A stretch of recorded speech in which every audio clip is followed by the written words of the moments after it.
Assalamualaikum, salam sejahtera. Kita kembali lagi dalam kelas PDPR Sejarah tahun 4. Hari ini kita akan tengok sebuah tajuk yang begitu dekat dengan kita berkenaan dengan sejarah sekolah.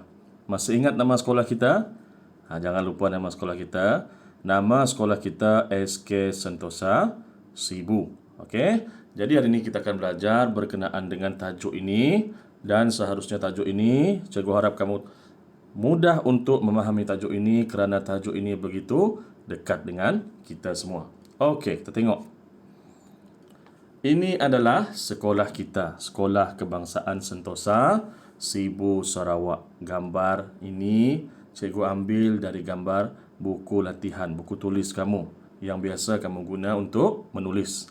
Okay, jadi gambar ini tertera gambar hadapan sekolah kita yang kita rindui sekarang ni. Okey. Ini sedikit latar belakang mengenai SK Sentosa. SK Sentosa beralamat di Lot 513 Blok 9, Jalan Sentosa Off Jalan Salim. Okay, Sibu, Sarawak. Nombor telefon tertera di sana, alamat email, kod sekolah. Status sekolah kita berada di kawasan bandar, dan PPD, bahagian PPD Sibu. Ada prasekolah, ada pendidikan khas, dan ini anggaran 66 orang guru dan seramai 899 orang murid. Ada koordinat sekolah dinyatakan sekali di situ. Okey. Seterusnya, sekolah ini merupakan tempat kita menimba ilmu. Ada pelbagai perkara yang kita buat di sekolah. Bukan sahaja kita menimba ilmu. Kita belajar untuk berdikari, belajar untuk menghormati guru, rakan-rakan, belajar untuk hidup bersama komuniti rakan-rakan. Belajar di dalam kelas. Jadi, banyak perkara yang menjurus kepada menuntut ilmu di sekolah ini. Okey. Setiap sekolah mempunyai namanya tersendiri. Nama sekolah merupakan identiti sesebuah sekolah. Nama sekolah lazimnya diambil sempena dengan nama tempat, jalan atau tokoh yang terkenal. Ini lazimnya. Contoh di tempat kita ni, di Sibu ni, yang mengambil nama sempena nama tokoh, ada sebuah sekolah iaitu SK Abang Ali. Seorang tokoh diambil nama tu. Jadi, alamat sekolah pula mengandungi maklumat nama tempat, nama jalan, poskod dan nama negeri. Seperti mana yang saya tunjukkan di sini. Jalan Sentosa Off Jalan Salim, itu nama jalan tu. Okey. Terdapat juga sekolah yang tidak mempunyai alamat lengkap dan menggunakan alamat di tempat lain. Biasanya sekolah ini dia jauh di pedalaman kalau sekolah-sekolah seperti ini. Ini adalah beberapa contoh sekolah dan alamatnya.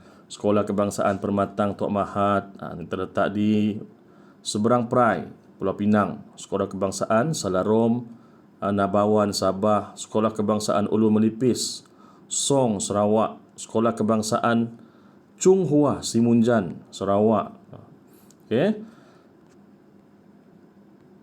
Okey, seterusnya sejarah sekolah. Masa sejarah sekolah, lokasi sekolah saya. Lokasi ini adalah tempat keberadaan sekolah kita. Kalau kita punya sekolah SK Sentosa Sibu, ianya berada dalam peta negeri Sarawak. Okey. Ada lagi, kita tengok lagi lepas ni.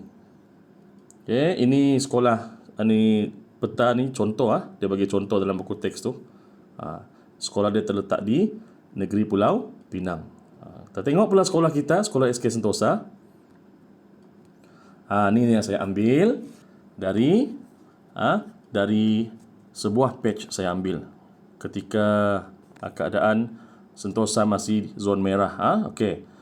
Ni koordinat Sentosa manakala sekolah kita letaknya di sini.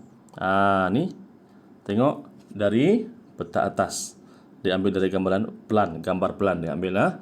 Tengok Jalan Sentosa, Lorong Sentosa 2, Lorong Sentosa Timur 6. Tengok sana. Inilah dia lokasi sekolah kita. Kalau dia tanya koordinat yang ini. Yang cikgu, ni koordinat ni. Koordinat sekolah bawah sekali. 2.270433333 111.8652667. Itu koordinat sekolah kita. Okey. Seterusnya kita tengok tajuk.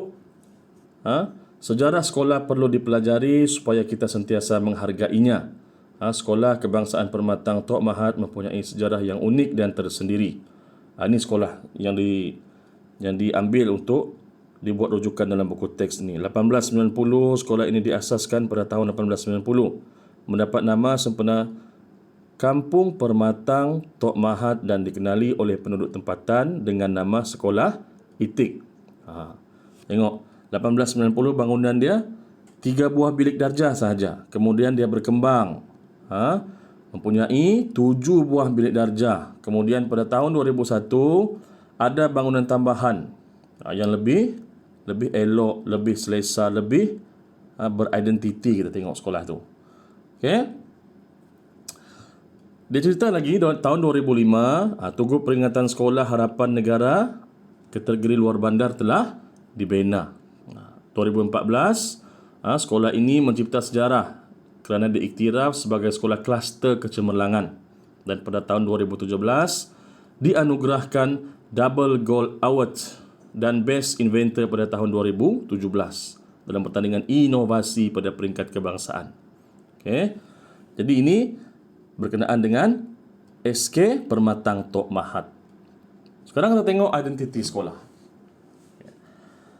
Identiti sekolah mempunyai identiti sekolah ini adalah seperti lencana. Lencana. Sekolah kita ada lencana? Ada. Lagu, masih ingat lagu sekolah kita? Ada lagu kan? Masih ingat? Kecemerlangan insan dan bendera sekolah. Dan identiti ini, 3 perkara ini, lencana, lagu dan bendera sekolah, ini adalah merupakan identiti sesebuah sekolah. Iaitu dia mesti dihormati dan menjadi kebanggaan setiap warga sekolah. Sebab itu kita selalu tengok pada poket murid-murid kamu yang guna baju sekolah, tertera lencana sekolah wajib dipakai sekiranya kamu turun pada musim ataupun pada waktu persekolahan. Lagu, ketika kita menyanyikan lagu sekolah, kita berdiri tegak sebagai tanda kita menghormati lagu sekolah itu. Okey. Jadi kita tengok, ini Sukamaju, Sekolah Kebangsaan Permatang Tok Mahat, cogan kata dia Sukamaju. Masih ingatkah kamu cogan kata sekolah kita? Kita tengok pula lencana sekolah kita. SK Sentosa Sibu. Cogan kata kita kecemerlangan insan. Jadi ini kita punya lencana. Ini nanti saya akan jelaskan bila kita bersemuka. Bila sekolah kita dah buka, mungkin saya akan jelaskan dengan lebih terperinci berkenaan dengan lencana sekolah kita ini. Warna putih ada maksudnya, warna kuning ada maksudnya, logo ini ada membawa maksud-maksud yang tertentu. Okey. Jadi saya harap kamu dapat memahami tajuk ini, dapat mendengar penerangan saya dengan jelas dan dapat mengikuti penerangan saya dengan jelas dan seterusnya memahami isi kandungan yang saya sampaikan. Jadi saya akhiri sesi ini di sini. Terima kasih dan selamat menjalankan tugasan kamu. Okey.